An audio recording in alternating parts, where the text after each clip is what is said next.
नमस्कार, मैं हूं भरत और आप देख रहे हैं न्यूज़ 27। आज से 3 दिन पूर्व यहां पर मेवाड़ बोटिंग पर एक संयुक्त आकस्मिक निरीक्षण हुआ था, जिसमें 3 विभाग ने मिलकर यहां पर निरीक्षण किया था। परिवहन विभाग, जल संसाधन विभाग एवं नगर निगम, जिसमें उन तीनों विभाग की संयुक्त रूप से एक ही जो बोट आपको यहाँ नज़र आ रही है, इसका फिटनेस निरस्त किया गया और इसके पास में जो एक बोट खड़ी नज़र आ रही है, उसका फिटनेस निरस्त किया गया, जिसकी खबर प्रमुखता से सभी चैनलों पे चली, अखबार में भी प्रकाशित हुई।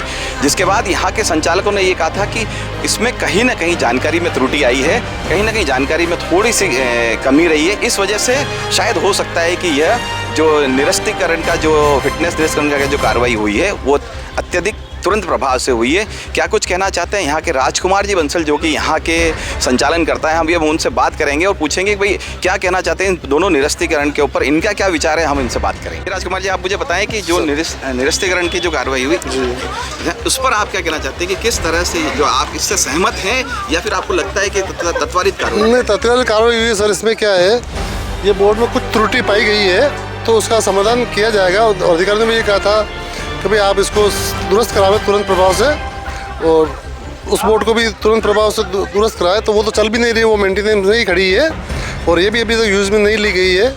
तो अब इनको तुरंत प्रभाव से दोनों को दुरुस्त कराकर अधिकारियों के द्वारा निर्देशित किया गया है कि इनको दुरुस्त कराकर वापस इनको प्रस्तुत किया जाए। तो फिर वापस निरीक्षण करके इनका फिटनेस और जो भी है वो बहाल कर दिया जाएगा।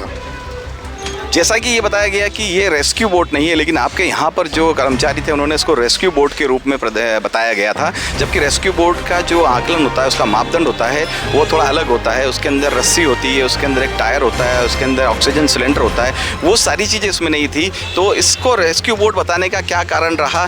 क्या आपके स्टाफ की त्रुटि रही है या समझाइश में कहीं कमी रही है कि वास्तविकता में ये रेस्क्यू बोट ही रही है आपकी? नहीं, ये रेस्क्यू बोट तो नहीं रही है, इसको इमरजेंसी के लिए ही रख रखी है। और इस साधन जो है सब बाहर प्लेटफॉर्म पे रखे जाते हैं हमारे, ताकि क्या कोई आकस्मिक कोई हो तो उसके लिए तुरंत स्पीड बोट को यूज़ में लेके तत्काल वहाँ पहुँचा जा सके, न कि इसको लेके वहाँ पहुँचे हम। लेकिन इसमें साधन स्पीड तुरंत जा सकता है, फिर इसको हेल्प के लिए भेजने के लिए इसको साइड में रखी हुई है। अब हम बात करते हैं दूसरी बोट की, जिसका फिटनेस निरस्त किया गया है, क्योंकि इसे खुर्द-बुर्द बताया गया है। उनके द्वारा जो प्रेस नोट जारी किया था उसमें इसको खुर्द-बुर्द बताया गया था, इसका फिटनेस सही नहीं है। ये अगर बोट पानी में चलती है तो कोई भी आकस्मिक घटना घटित हो सकती है। इस पर आपका क्या कहना है? आपने कहा कि ये यहाँ पर सिर्फ खड़ी है, लेकिन जानकारी में अधिकारियों के पास ये आया था कि इसके अंदर भी सवारियाँ थी। आप क्या? नहीं सर, ये काफ़ी समय से बंद है बोट। अभी दिवाली का सीजन होने की वजह से इसको मेंटेनेंस नहीं करा पाए, करीब 3-4 महीने से बंद है ये। अब थोड़ा सीजन कम पड़ा है तो अभी फुर्सत समय निकाल के इसको बस मेंटेनेंस किया जाएगा या इसको पूरा हटा दिया जाएगा। एक बोट और आपकी जो अभी नई पानी में उतरी है, जिसका अभी सारा ही दस्तावेज अभी अंडर द पाइपलाइन चल रहा है, और ये कहा गया है कि उस बोट के अंदर जो सीटें लग रही है वो बसों की सीटें लग रही है, जो मानक मापदंडों के बिल्कुल विपरीत है। लेकिन आपके द्वारा ये कहा जा रहा है कि ये कंफर्टेबल सीटें, जो कि यहाँ से राजस्थान के बाहर भी जहाँ पानी में जो इस बोटिंग होती है वहाँ पर इस तरह की जो सीटें हैं वो लागू की गई है, परिवहन विभाग द्वारा या सरकार द्वारा लागू की गई है। लेकिन राजस्थान और राजस्थान के बाहर के नियमों में कुछ फ़र्क होता है।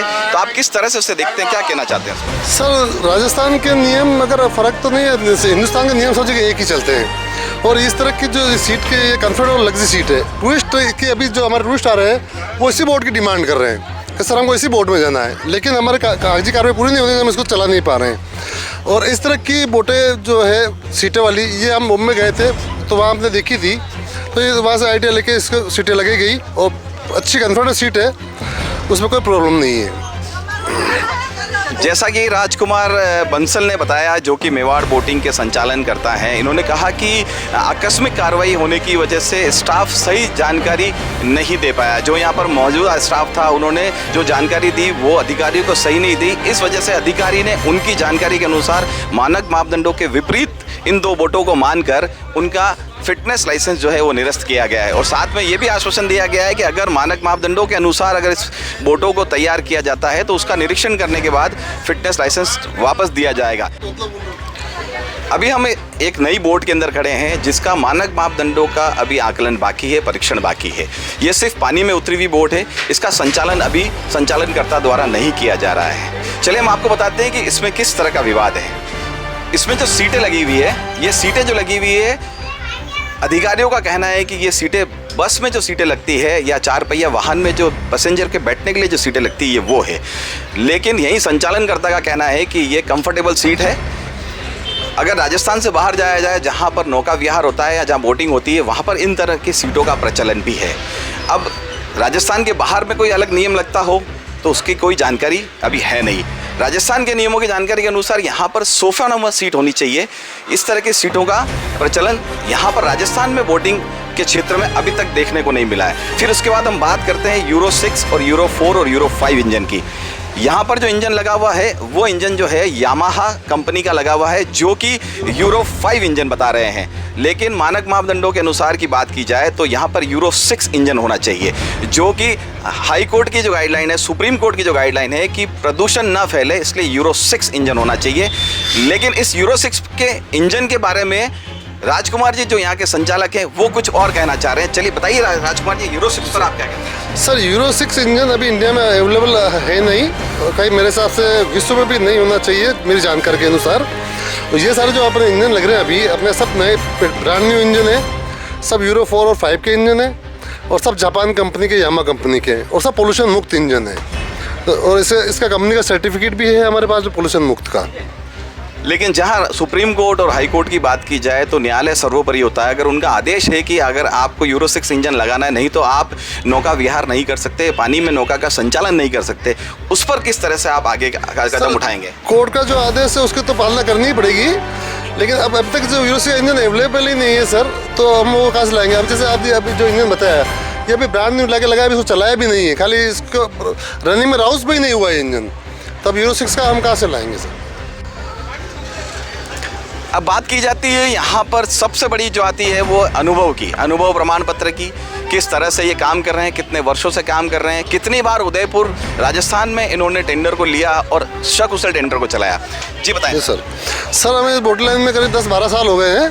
हमने सबसे प्रथम पिछोला में किया था, पिछोला के बाद में हमने कुंभलगढ़ किया, कुंभलगढ़ अभी वर्तमान में भी चल रहा है, अभी फतेह सागर कर रहे हैं और बांसवाड़ा में भी हम कर रहे हैं अभी। और अनुभव की बात यह है कि पानी का मामला है तो जब भी टेंडर होता है हर विभाग द्वारा अनुभव प्रमाण पत्र पहले मांगा जाता है, तो हमें इसमें काफ़ी पूरा 10-12 साल का एक्सपीरियंस है और हर टेंडर में मेरे हिसाब से एक्सपीरियंस होना ज़रूरी है। क्योंकि नया कोई व्यक्ति को अगर आता है तो उसको पानी के बारे में इतना नॉलेज नहीं जितना हमें है या दूसरी अन्य कंपनी जो पुरानी है उन्हें है।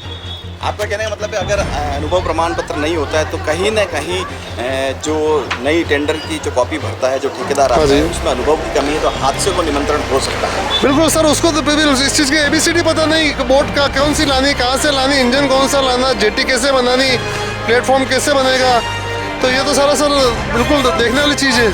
और जो पुराने हैं उनको तो सब चीज़ पता है कौन सी चीज़ कहाँ मिलेगी। जैसे हम जापान से इंजन मंगाते हैं, हम डायरेक्ट जापान से इंजन मंगाते हैं, तो वो एक्सपीरियंस है इसलिए। बाकी दूसरे से अन्य देशों के भी आते हैं, वो सस्ते वाले आते हैं, तो वो इतना कंफर्टेबल नहीं होते हैं, ये फ़र्क तो पड़ता ही है सर।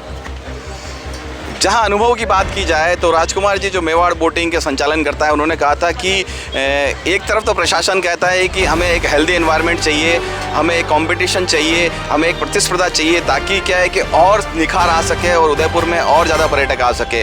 वहीं कागज़ों की हम बात करें तो कागज़ों में ये कहा जा रहा है कि अनुभव प्रमाण पत्र अत्यंत आवश्यक है, उसके बिना किसी भी तरह से जो ठेकेदार है वो एप्लीकेबल नहीं हो सकता है, वो ठेकेदार ठेका उठाने के लिए सक्षम नहीं हो सकता है। अब देखने वाली